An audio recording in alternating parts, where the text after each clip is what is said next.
This is SelfWork, and I'm Dr. Margaret Rutherford. At SelfWork, we discuss psychological and emotional issues and what you can do about them, whether that's learning self-acceptance, taking action, or seeking therapy or treatment. 8 years ago, I extended the walls of my practice to reach those of you who might already be knowledgeable about mental health treatment, but also to those of you who might say you'd never darken the door of a therapist. And yet, you are here. I'll answer your questions while I invite you to take a few minutes for your own self-work. I was just diagnosed with bipolar disorder, and I told people about it. It's sad that it became an advocacy point. It's sad that it had to become a career. You know, when I told people I had red hair, they were just like, that's nice. You're not going to build a career off of redhead advocacy, right? I mean, you get a couple of jokes here and there, right? I mean, you know, you get called, you know, I'm a carrot top, but nobody said that I was brave for living as a redhead. Mm-hmm. I was born with bipolar disorder, but they think I'm brave for just admitting that I have it.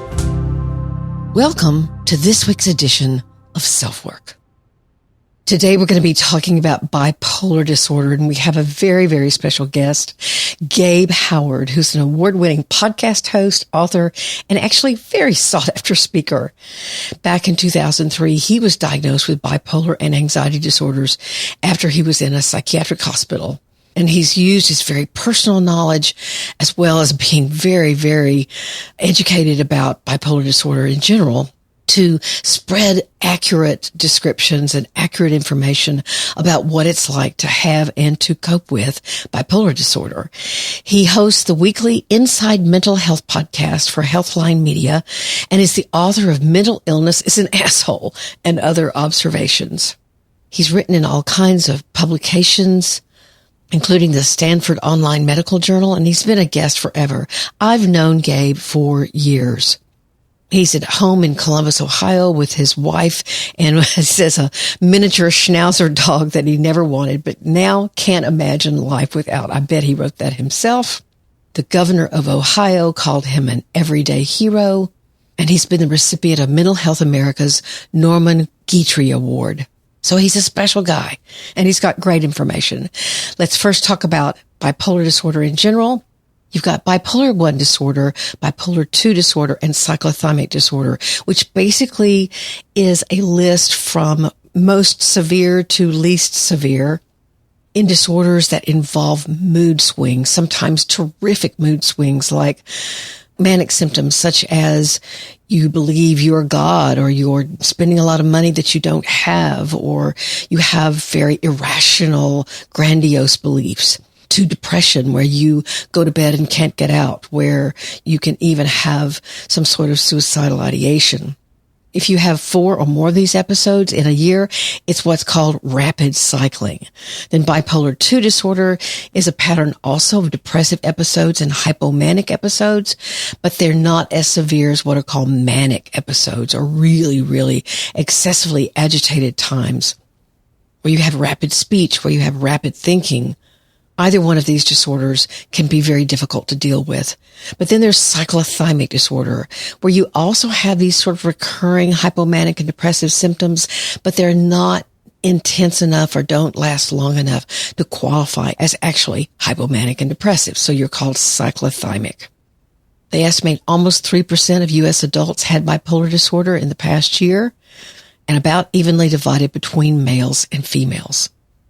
But it also says that almost 5% of us, about 4.5% of us in the United States, experience bipolar disorder at some time in their lives. So I think this is a very important kind of discussion to have. We are going to be talking about suicide. So the 988 text lifeline.org link will be in your show notes, but you could also text 988 and you'll get right to a suicide prevention line. And also, just as a note, I couldn't remember the name of this psychiatrist that I'd heard give this wonderful talk on bipolar disorder, and I found it. It's Dr. Roger Sparhawk, Sparhawk. But before we get going today, let's hear from our wonderful sponsor, AG1. Just had my athletic greens this morning, and they are great.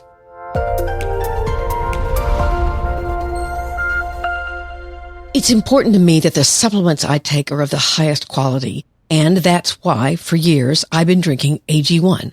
Unlike many supplement brands, AG1 conducts relentless testing to set the standard for purity and potency. Quality for AG1 isn't just a buzzword, it's a commitment.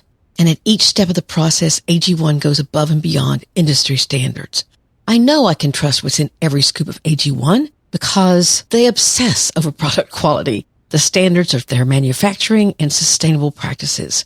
Taking care of your health shouldn't be complicated, and AG1 simplifies this by replacing all those multiple health supplements, like your multivitamins, digestive aids, immune support, and more in just one simple scoop.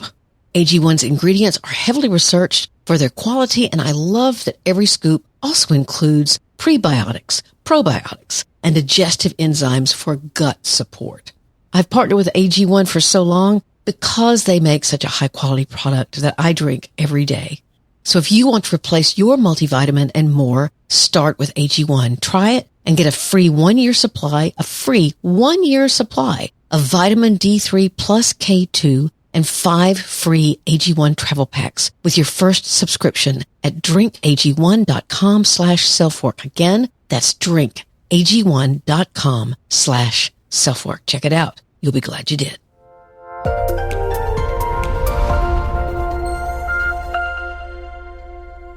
So I want to introduce you to someone who feels like a friend, although I've never met him, Gabe Howard.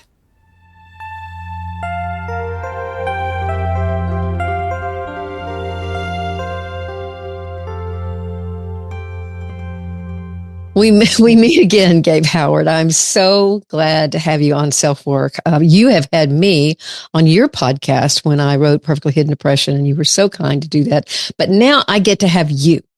Oh, I am so happy to be here. Thank you so much.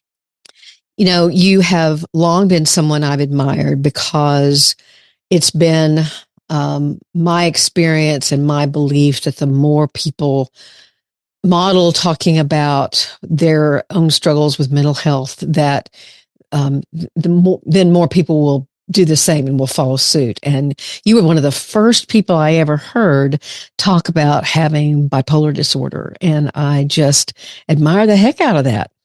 Oh, thank you. Thank you so much. It hasn't been I would love to say it's been an easy road, right? Like I was diagnosed with bipolar disorder and then I started talking about it and I ended up here on a podcast with Dr. Margaret Rutherford. It's all been easy. Yeah. But it was actually, it was harder than it needed to be. And that's what's incredibly frustrating for me because as far as I was concerned, I was just speaking my truth. Yeah. I wish that there, people are like, well, you're a hero, you're brave. Thank you for doing it. And I'm like, I didn't set out to do or be any of those things. I was just diagnosed with bipolar disorder and I told people about it.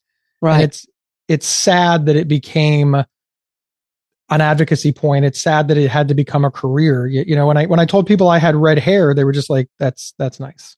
Yeah, you're not going to get a podcast because you're not going to get a podcast for being a redhead. You're not going to build a career off of redhead advocacy, right? I mean, you get a couple of jokes here and there, right? I mean, you get called, I'm a carrot top, which is odd because I always thought those were green. But nobody said that I was brave for living as a redhead. Mm-hmm. I was born with bipolar disorder, but they think I'm brave for just admitting that I have it. By the time I knew of you, you were already on air as a podcast host. So how did you get there? Everything that's ever happened to me has been an accident.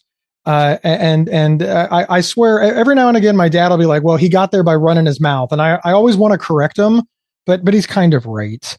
I was working over at psychcentral.com where my podcast still lives inside mental health. I was writing. I was just a blogger. I was blogging about living with bipolar disorder. Okay. And one day I was talking to the founder of Psych Central, a gentleman by the name of Dr. John Grohall, about stuff. And I said, hey, we need a podcast. It was just kind of an offhand comment. And John was like, okay, sure. You got a podcast now. The original podcast was called the Psych Central Show. It lived on Psych Central and that was 9 years ago. It has had a name change, a few format changes along the way, but for the most part, it's the same show. And that's how it happened. It was a complete accident. Wow. So when you were diagnosed with bipolar, how old were you?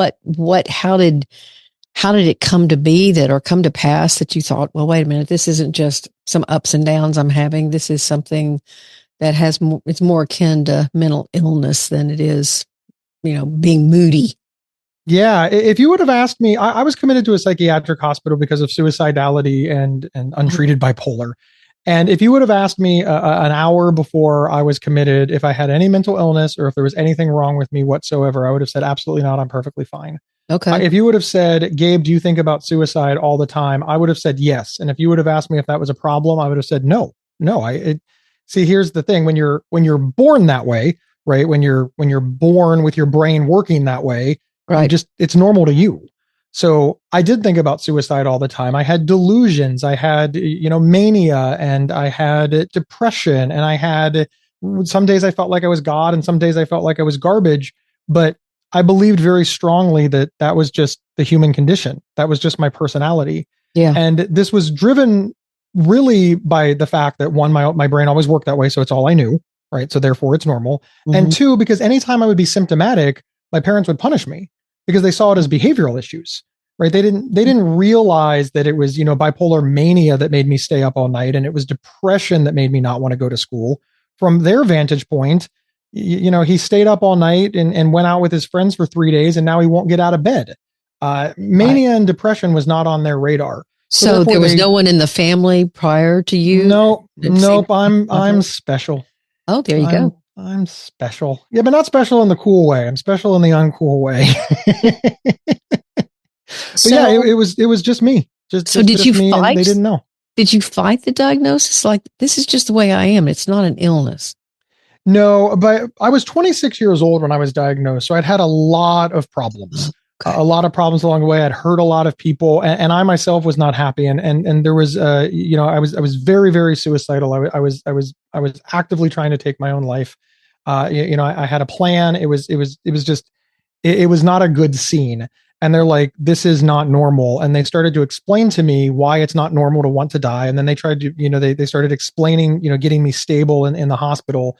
They diagnosed me with bipolar disorder and started to explain it. They gave me the pamphlet. They answered my questions. And I started meeting other people with bipolar disorder, and they would describe things. And I would be like, I do that. And they're like, right, that's, do you want to do that? And then little pieces started to fill in. And one of the biggest pieces, Dr. Rutherford, was, do you want to do that? And I said, no. And they're like, why do you? And when I really, really examined that, why do I do that? Yeah, I'm not in control here. I'm doing it because of some sort of compulsion or disease process. I'm not making an active choice to be this way. It is happening to me. So what is it? I'm not doing it. What do you mean? I lost you there a little bit. So let's go with like mania. Okay. Right? Why am I talking 1,000 miles a minute? Why do I think that I'm a literal God? Why do I think that consequences don't bother me? Why am I spending all of my money? Why am I doing all of like those types of things? Why am I telling my mother that I hate her? Why am I behaving this way? Because when the whole thing is over, I have deep, deep remorse and regret. Yes. The Gabe Howard apology tour is practically a thing in my late teens and early 20s because I was so unreliable and hurt so many people. And then let's talk about like the suicidal depression where I wanted to die, where I was contemplating the pros and cons of living or dying, where I decided that if I did die, my grandmother and my mother, two people who love me just as much as you can love another human, they love me. I had convinced myself that they would be proud of me for dying. That they would be at my funeral and they're like, oh, we're so glad that he took his own life. He finally made a good decision. That's what was going through my mind. Wow. I didn't want to make those decisions. I didn't want to think that way. I wasn't actively deciding to do this. It just happened. And then I would, for lack of a better word, sober up. And I'm using sober in air quotes. Yeah. Like I would realize what happened after the fact. And that's what I mean by I'm not making the decision. I think, listen, if I decided one day, hey, I'm going to stay up all night and not go to school tomorrow, and then I stayed up all night and I didn't go to school tomorrow and a bad consequence happened, hey, you're right. That would be my fault. But what would end up happening is while the consequence was happening, I think, why did I do this? Yes, exactly. Why? And then I would think to myself, I didn't want to, but I guess I didn't not want to. It's a very bizarre space to be in where you recognize that you did it, but you have zero understanding as to why. One of the things that they say, or experts will say about bipolar disorder, and as I listen, I'm trying to wonder if you experience this, that there are times that you're not going up, that you're not manic, or that you're not going down. You're just sort of in the middle. Are those times? Did you experience that? And were those times where you did have sort of these, aha, this is not exact. What am I doing? See, that's the hardest part, right? I like to call bipolar disorder the intermittent illness, because when you're symptomatic, it's easy to spot that something's wrong. Yeah. Right. If you spend all of your money, if you cheat on your partner, if you lie to somebody, if you quit your job, if you've got the grandiose $1 million idea because you know better than everybody else, right? Like all of the, depression where you can't leave the house, you haven't showered in days, or you lose your job, or you're unreliable. Like all of those things they look a certain way. And right. Most people forget about bipolar disorder. Most people, upon witnessing that behavior, would think to themselves, that's odd.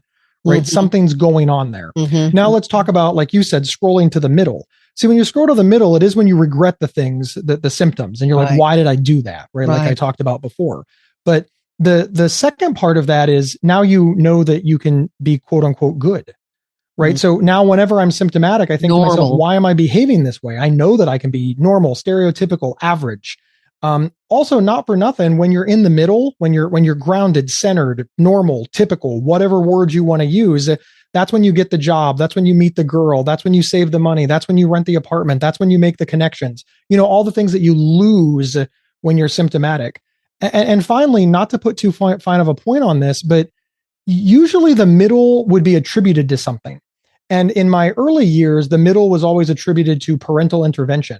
Oh. Why is Gabe being good now? Well, because dad set him straight. Why is Gabe being good now? Well, mom and dad grounded him for 3 weeks. Now, we've learned since those things had nothing to do with it. Mm-mm. My parents punishing me, it was all just luck. But they didn't know that. They just kept punishing me until I listened. But in actuality, the punishment isn't what did it. It was just the random cycling of bipolar disorder. They just thought that I was a very strong-willed, problematic child. I am surprised that if you had recurrent suicidal thinking, that they didn't put you on medication, or did they put you on medication that then made it worse? No, when I was 26, I was put on medication. Yeah, it sounds like you had this way before that. Yeah, but I never told anybody. Oh. I thought that everybody did this. Oh. When I looked at my parents, my grandparents, my friends, my aunt, my uncle, my teachers, everybody, I thought that they too were weighing the pros and cons of life and death. The example that I always use is I have never in my entire life seen my mother go to the bathroom, but I'm positive that she does. Right. I don't need to witness it to know that my mother utilizes the facilities.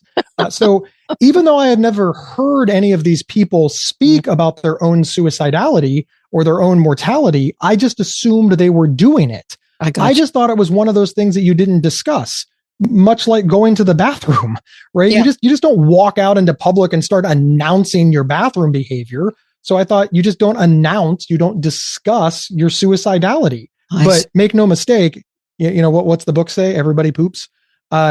Everybody is suicidal. That's what I believed. Right. It was, I have a good eye-opening because I, in my 20s, read an article in People magazine by William Shatner, and he was talking about tinnitus and your ears ringing. And I've had tinnitus all my life. And I said, what? It's a disorder. There's something wrong. I thought everybody's ears rang, and so that's a very simple, but you're right. You can just believe that, well, what's going on inside of me is going on inside of everybody else. Exactly. And again, when you're born this way, it's normal. And my parents accidentally reinforced this to me. Mm-hmm. They made it very clear that I was in control of these symptoms. They never said, there was never any discussion about why are you behaving this way? They really just thought that they just had a strong-willed male child who was pushing every button and every boundary. And it didn't help. I want your audience to know, one, I love my parents. They're great people. They did the best they could. And two, what they did wasn't helpful to me, and it caused a lot of problems. Those two things can exist. But the next thing that I want them to know is that I'm the oldest. Right. My mother got pregnant in high school. She always loves it when I tell this story. So she was a young mom. Right. And here my parents are. They're trying to figure out what to do with this child who is their first, and they don't know. Now, you ask my mom now, she's like, oh yeah, once Gabe's brother hit his teenage years and we're like, whoa, there's a big difference. And then my sister was just super easy. If I would have been the third child, they would have been like, that's not normal. That's weird. Mm-hmm. But I was the first child. And what does every single person tell parents when their child turns 13? They're teenagers. Buckle up. It's gonna be hell. Well, and also, I don't know if I'm sure you know this because you're an expert on this, but for example, when I was in graduate school, they said no child can be diagnosed with bipolar disorder. It doesn't exist in children. Yeah, there was, and it does, but back then there was a real, it was a big no-no to diagnose any child with bipolar disorder. There's so much that I can say that I have no idea if I would have been diagnosed with bipolar disorder had my parents understood, but I think that if they could have gotten some education, which has been the basis of my career, I often joke that my job is to explain things to my dad, right? Because my father's a good man. He's a good man and he wants to understand, but he's a truck driver. He's got a 4th grade education. He doesn't read very well, but he respects experts. He wants to learn from experts and he wants to understand for the good of him and his family. Mm-hmm. And he couldn't find resources because you can't just make an appointment with a doctor and ask about your son. And even if you could, would he understand? Right. So I made it my life's work to help people like my dad and my family and me understand this stuff because I think we need to understand it. That was the missing link. Again, you have no idea how many people are like, so your dad beat you? No. Your mom was an alcoholic? No. Is it because she was pregnant in high school? Listen, stop it. No. The key thing that left me in harm's way was lack of education and lack of understanding. I grew up in the 80s. Right? That was strike one. I grew up in a stereotypically blue collar family. That was strike two. And we didn't discuss emotions. We just didn't. Men were supposed to be strong and stoic. And every time I cried, I hid it. Anytime I had suicidal thoughts, it's because I was weak. So I hid it. And nobody came to me and addressed mental health or emotions or anything. So therefore it was never discussed, which reinforced to me that it was something private in you, just like crying. And so, I got zero help. And my parents absolutely screwed that up, but they were doing the best they could. And I think we need to allow space for both of those things to exist. Of course, it's an and. It's definitely an and. So what kind of, what euphemistic term, or do I want to use a euphemistic term? What has been your experience with medications? Mostly positive and well, but sort of. Here's the first thing I want to say. All's well that ends well, right? I am stable because of medication. If I did not have medication, I would not have the ability to control the delusions. I would not have the ability to stop the mania. I would not have the ability to control the suicidal depression. I have this gigantic range of emotions that's so wide, it's impossible for me to control. The medication makes a more manageable range. It wipes out the suicidal depression. It absolutely helps me control that range. Because of the medication, I no longer have delusions. I no longer have suicidal depression, and I no longer have mania. And those three things being gone allows me to go to therapy and learn coping skills, learn emotion management, because I'm not dealing with those extremes. When you think demons are chasing you, that's not the time to learn about co-regulation of, stimuli, or right. If you're having a panic attack so bad, you can't leave the house, your vision is blurry, you're so sweaty and your heart is pounding, right? Now's not the time to learn about a breathing exercise, right? You've got to be able to control those to learn the coping skills. Now, that said, the side effects of medication are horrific. They're horrific. And until I got the right medications, I had a lot of really bad side effects. I had sexual side effects where here I am, 26 years old, and suddenly I can't have sex anymore.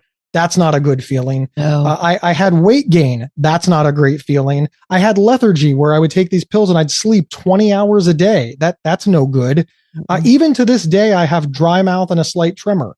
Now, I don't mind either one of those things because, I'm not a fine artist. I'm not a pianist. I'm not a flautist. I don't care about the tremor or the dry mouth, but my dentist cares.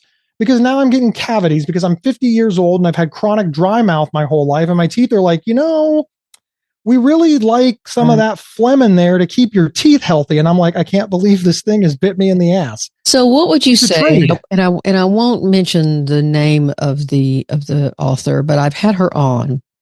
She also basically finally got diagnosed with bipolar disorder, and she is a strong voice for you can cure your own bipolar disorder. That it is not something that is, you have to take meds the rest of your life. And she uses herself as an example of such. First off, she uses herself. Yeah. Okay. Well, here you go. I will just tell everybody the medication that I am on, and then every single person with bipolar disorder will be able to lead the exact same life as me because I'm a study of one. Right. Look, I have no idea if she personally is able to control bipolar disorder without medication assistance. Mm-hmm. Maybe she is. Maybe she is. But, right. There are documented cases of people who have jumped out of airplanes, their parachutes did not open, and they survived, right? If any of those people become advocates to get rid of parachutes when skydiving, I would be very concerned about that. Oh, you're funny, Gabe. We have to look at your best odds. Yes. Is there somebody out there who can do it? Let's go ahead and say yes. That number is extraordinarily small. We also have to consider that bipolar disorder, like almost every illness on the planet, is a spectrum. So, for example, if you've got just a little bit of bipolar, which I know sounds like a really weird thing to say, maybe you can control it. But if you have a lot of bipolar, I don't see how I'm going to be able to control godlike mania, suicidal depression, demons chasing me with my delusions, all by force of will. I do want to say I'm aligned with her idea of personal choices, right? We need to let people choose their own recovery. We can't tell people what to do because it doesn't work. Even in cases of forced treatment, it may stabilize them, but as soon as you remove the force, they're traumatized and they stop taking them, and you get a lot of recidivism, the word that I can never ever pronounce. Recidivism. Yes. Thank you. Recidivism. So I am aligned with her multiple pathways to recovery, and we have to make our own decisions. And when you said you had her on the show, I want you to know the first thing that I thought is good. Yeah. Right. We need this out there. So many podcasts, blogs, articles, they're pushing this message aside as if it's not important. I want to be very clear. I think that it's wrong, and I think it's short-sighted. But that doesn't mean that it doesn't deserve space in the public discourse, because Lord knows she thinks I'm wrong, and I would like to think that she would not remove my voice. Exactly. And that's what people with bipolar disorder need, a voice. But you asked me what I thought about it, and I think it is most likely wrong. But maybe in small cases it could be right, and that's why choice is so important. Yeah, it's very important. I had my second guest on SelfWork now about 4 years ago. One of them was Terry Chaney, and I'm sure you know her work. She the book that I read, she's had 4 or 5. She's a wonderful writer. She said that when she was not manic, because she acted out sexually a lot when she was manic. And so she would write herself like a list of what not to do when you're manic. So, and she would like post it on her refrigerator. And I mean, it was really amusing reading some of the things that she said, because she did some pretty out there things. But have you ever done that? Like tried to corral yourself, or try to have something, that you had written or that you had come up with to remind you, wait a minute, wait, this is depression or this is mania? Not exactly. Some of the behavior I wasn't actively trying to stop, which was probably problematic. And by the time I realized I needed to stop it, I was further along in my recovery, where it was somewhat easier to stop. I abused drugs and alcohol. I definitely had hypersexuality, but I never really tried to curb that behavior until much later in the process. Okay. Unfortunately, it had to be pointed out to me. But what I do want to touch on is, the feelings of worthlessness and depression. I do so much to combat that even to this day. For example, I know you can't see it, but if you look over to my right here, there's this whole great big bulletin board. And on the bulletin board are notes that people have written me, emails, cards, thank you letters, old badges from conferences that I've spoken at, stickers that people have sent me. And when I'm like, look, I'm pointless, I'm worthless, I'm not helping anybody, It's hard. I don't want people to pretend. It's one of the reasons that I leave it out in the open so much, because I just look at it and then hopefully I see something, a picture, a letter, something that just reminds me that I have value. So in that way, I'm desperately trying to curb the depression, the imposter syndrome, and it can be hard sometimes. I think bipolar disorder tried to kill me. However, bipolar disorder did inspire my career. Bipolar disorder is why I'm talking to you. So it's what you did with it. It's the way you have managed it, what you have, like you said, making lemonade out of lemons. I think that the credit should go to the people who achieved greatness. And I know lots of people with bipolar disorder, anxiety, schizophrenia, depression, and they go out and they do these amazing things, whatever it is, whether it's their accountants, their lawyers, their doctors, their, grocery store clerks and artists and podcasters and everything in between. And sometimes people are like, well, that's because of your illness. And I'm like, no, that's because of them. Like, they're incredible. They're living their best life in spite of having this albatross around their neck. And then I sort of feel like, bipolar disorder tries to claim a little credit. Like, hey, you owe me. No, I don't. That's just, come on, man. That's just it. What's that called? Stockholm syndrome? Yeah, exactly. I really think, bipolar disorder took a lot from me. It cost me friends. It cost me family. It cost me time. It could have cost me my life. And now that I'm doing really, really well, whenever anybody's like, well, but bipolar disorder, right? I'm like, no, bipolar disorder owes me.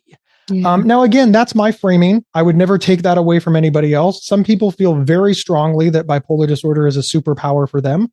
And I say, great. Like, that's fantastic. Like, we all get to choose our own adventure and define our experiences however we want. For me, I'm taking all the credit and I ain't sharing. But there you go. Other people are allowed.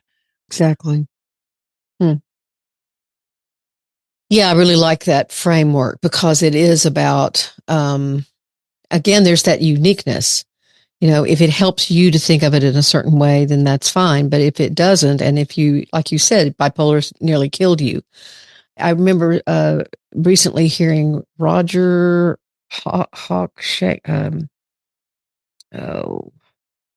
Roger.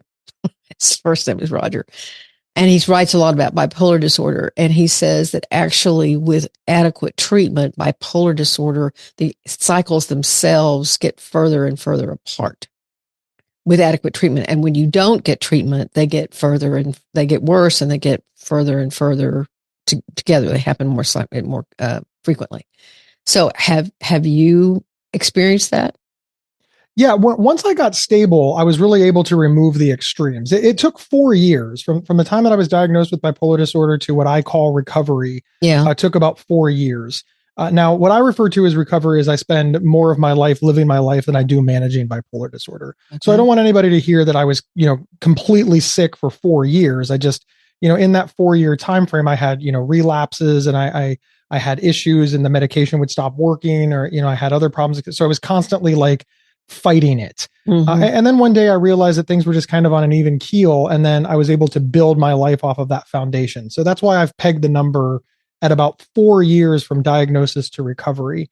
It's so much easier. Once you're in control of your own brain, life gets easier. I'm not saying that I've never made a mistake. I've made countless mistakes, but one of the things that people say when you make a mistake is that you're supposed to reflect back. How did you make the mistake? What did you do wrong? In therapy circles, it can be called a chain analysis, right? Mm-hmm. Where you start at the mistake and you go all the way back and you try to figure out how you got into that situation. One of the hardest parts about bipolar disorder is you have no ability to do that. You finally realize that something's wrong and okay, how did you get here? I don't know. I have no idea. And even if you can find bits and pieces of it inside that scrambled brain of yours, you're probably not remembering it correctly. Mm-hmm. Depression and mania just has a way of coloring everything that you see. Sure. You're like, well, how did you get here? Well, I remember my mom yelling at me and I didn't like that. So I left. What was your mom yelling at you about? I don't know. And then you come to find out later that your mom was yelling at you to, put the knife down and stop screaming. And you're like, well, why was I doing that? I have no memory of this whatsoever. And it turns out that you didn't know you were holding the knife. You were mad about something you saw on the television while you were making a sandwich. but because you were loud and screaming and waving it everywhere, that was scary. And then you got mad that they were scared of you, but you're getting all this third hand.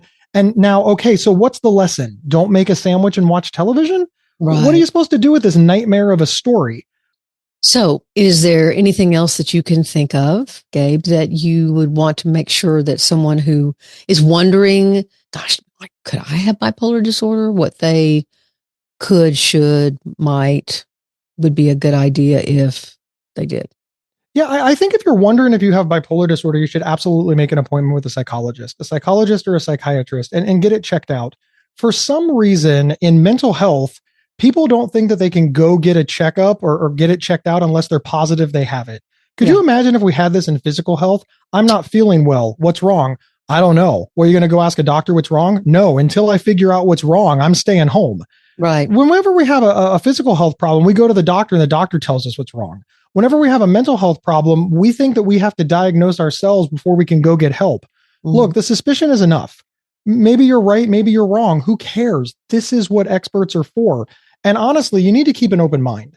So many people I hear about, they're like, well, I took a quiz online and it said that I had bipolar disorder. And then Gabe, I listened to your podcast and I agreed with a lot of what you were saying. And then I went to the doctor and then that doctor told me that I didn't have that. And that doctor's a liar. I believe you. And I'm like, you should not believe me. I haven't examined you. I'm not a doctor. You listened to a podcast and you took an online quiz.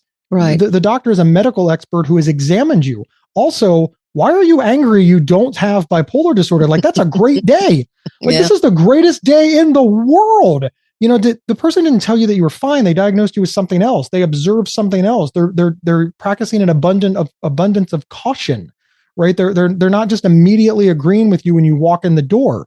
It sounds like you made an appointment with a really, really good psychiatrist or psychologist. Yeah, or who might just look at you and go, I'm not real sure. I'm not real sure what's going on. Let's give it some time and let me try to get to know you better. Mm-hmm. Exactly. So I would say to anybody, the suspicion is enough to get it checked out. If people hear nothing else on this whole show, it's that if you suspect you have bipolar disorder or any mental illness, make an appointment, right? That's all you have to do. The second thing is it takes a long time. Don't believe television. On television, people get diagnosed with bipolar disorder and they're fine in a week. Yeah. On television, people get diagnosed with mental illness and they take their pills as prescribed and they're fine in a week. That's not how any of this works. It takes a long time. Buckle down. You're going to make mistakes. You're going to relapse. You're going to have side effects. You're going to practice coping skills that don't work. You're going to use coping skills that work a little bit that you've got to hone in. You're going to have to go to a lot of therapy and you're going to have to listen to a lot of podcasts and read a lot of books and do a lot of introspection to learn what works for you. It is not easy. Mm-mm. No, it's not easy. It's not easy. And yet, when you do the work, the outcome of you doing the work is phenomenal. Oh, so phenomenal. It's given me my best life, my absolute best life. I am married with a dog and a house and a podcast, all because of hard work in therapy, hard work in support groups, hard work by myself, and of course, medication as well. But all of those things combined together have allowed me to live well and not beat myself up too much. Gabe, how can folks get in touch with you to learn more about you, to learn more about, or to learn from your podcast, or what do you have out there? You have a book called Mental Illness is an Asshole and other observations. Yep. I wrote a book called Mental Illness is an Asshole and Other Observations, which you can get wherever they sell books. But if you go to my website, I'll sign up for you and send you some free swag. And that website is GabeHoward.com. Also over on GabeHoward.com are all the links to the podcasts, Inside Mental Health and Inside Bipolar. Absolutely check them out. They're absolutely free. And they're good shows, if I do say so myself, because Dr. Margaret Rutherford was on a previous episode. So you should absolutely check that out. Thank you so much, Gabe. I really, really appreciate it.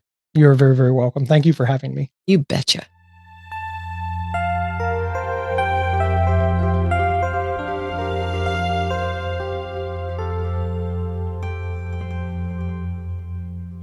I hope you enjoyed that interview as much as I did. Gabe Howard, like I said in the intro, is also so personally interested in this topic as it has affected his whole life. And as he said, nearly killed him.